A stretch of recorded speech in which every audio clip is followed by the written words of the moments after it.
Welcome back to Weekend On with myself, Liesl Wilson.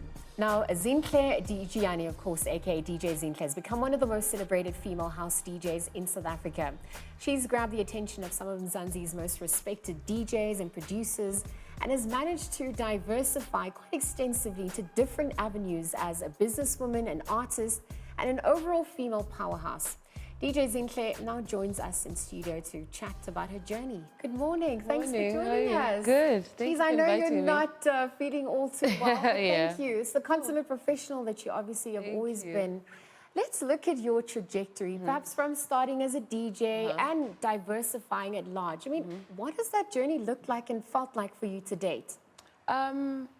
It's really, for me, it's always been one step at a time.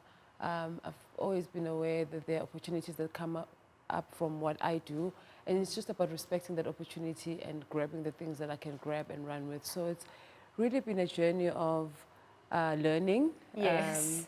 and great opportunities. We were looking at some of your brand alignments and some of the success stories that you've achieved, not only as an artist, but an overall business woman, entrepreneur. How important would you say is understanding who you are and perhaps how you align to certain brands and communicating that vision? Okay, so I think the most important thing really, like you said, is just understanding your brand and what your offering is and what your values are, because those are the same values that you need to align with whoever you partner with. So I normally partner with brands that feel natural to me. I don't partner with brands where I feel like it's something that I wouldn't use normally or something that I wouldn't do normally. I like partnering with brands that can amplify what I already do. So my partnership, you'll notice, just makes sense. And recently, I went to Italy with Peroni, and we were experiencing all types of food and fashion and music, and that's exactly what I'm about. So when I align with brands, I always try and make sure that it's brands that speak to my values. And you've also managed to remain relevant. So, I mean, we've seen this fourth industrial revolution sweep through, and perhaps while it daunts some people, you've managed to embrace it and use it as part of your evolution. How would you say you've incorporated that to align yourself, to speak to the core concerns of who you are as a brand in itself? I think the most important thing for me is always staying true to my brand and just having plans for my brand, having goals, so that whatever happens in the industry, I'm still sticking to what I want to do. So for me, really what guides me are the goals that I've set for myself, are the values that I've put out for myself, and just understanding where I want to go with my brand, because I feel like we get lost most times when we don't understand what we're trying to achieve. So it's very important to start with an end in mind.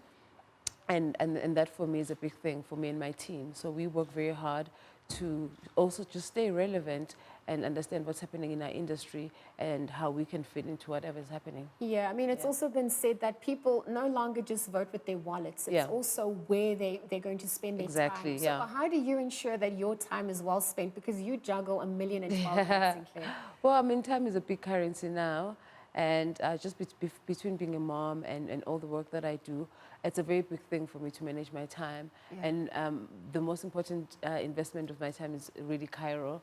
And but I can't do any of those things that I'm able to do with my time without the team that I have. So I think I'm able to manage my time better because I've got such great support around me. And also it goes back to planning. But like you said, it's a lot of things, so we just like take it one day at a time most times. So the thing, it's one thing to be juggling so many hats, and then it's another thing to be successful at it. So, I mean, we just look at Umlilo. That's your latest single that's gone platinum. You can't preempt how the public is going to receive that. So upon hearing that and just knowing that you resonate with the people, I mean, how does that feel? It feels great. I've always been strong about being relatable to the consumer that I speak to with my brand. So the music that I make is the type of music that I also enjoy, that I hope the people will also enjoy, whether it's colors, whether it's Umlilo. I always make music that I love, and I hope that it translates very well to the consumer. But I love being relatable. I love making music that can make people think, that can make people have a good time, because at the end of the day, I'm a DJ. Yeah, and I mean, the festive season is coming. So now there's this, is there pressure to release another single, perhaps keep that momentum up during the season? There's no pressure for now. I think basically there's hardly any musicians who are releasing any music right now because it's that time of the year. Yeah. So most probably next year, March, April. For now, I think Umlilo is going to carry us over into the new year. Okay, so early on you were speaking about some of your endeavors. I mean, there's architecture, there's jewelry, there's alcoholic beverages, etc. So I mean, you spoke about core concerns and aligning your values. What do you think what do you think comes through in terms of values there? What do you stand for? How do you align amongst those? Well, I mean, I stand for. I'm very big on women empowerment. Yeah. That's one of my biggest values. I believe that every move that I make has some contribution towards the female DJ industry. Yeah.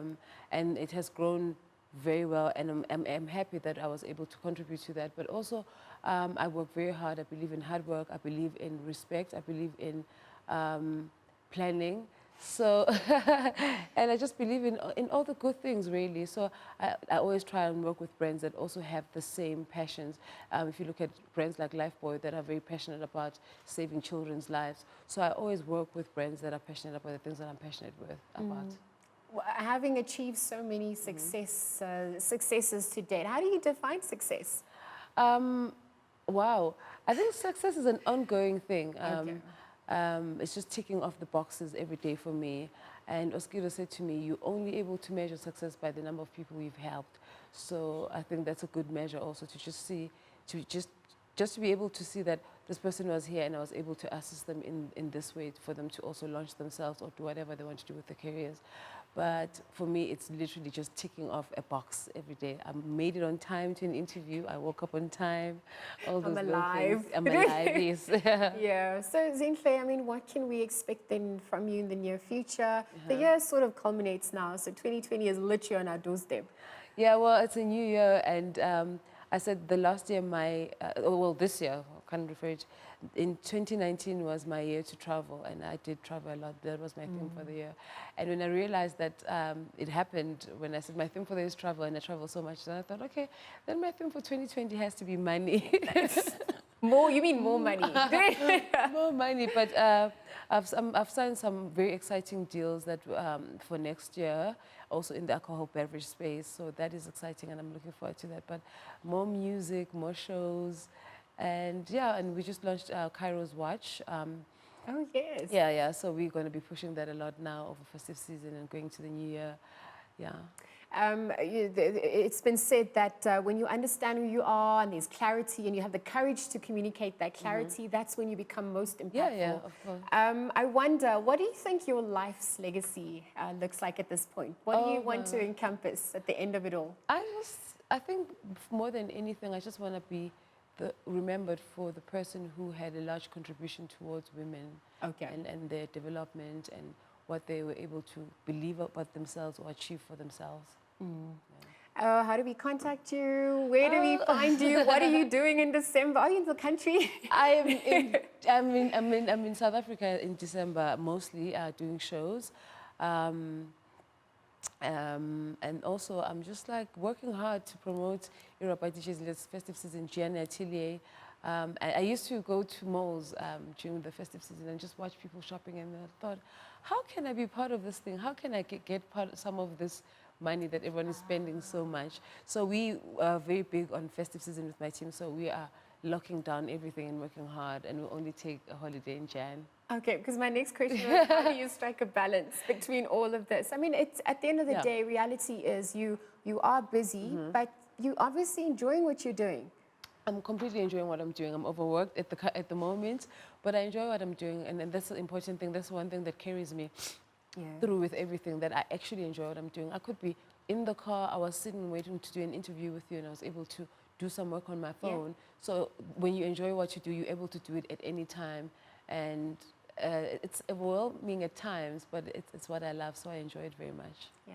Zinhle, let's leave it there for now. Thank you for joining us. Thank you for sharing your story. Thank you for living your truth. Thank you. Yes, that's what continues to inspire us all, and perhaps the next generation from Cairo and beyond. All the best with your future endeavors. Thank you.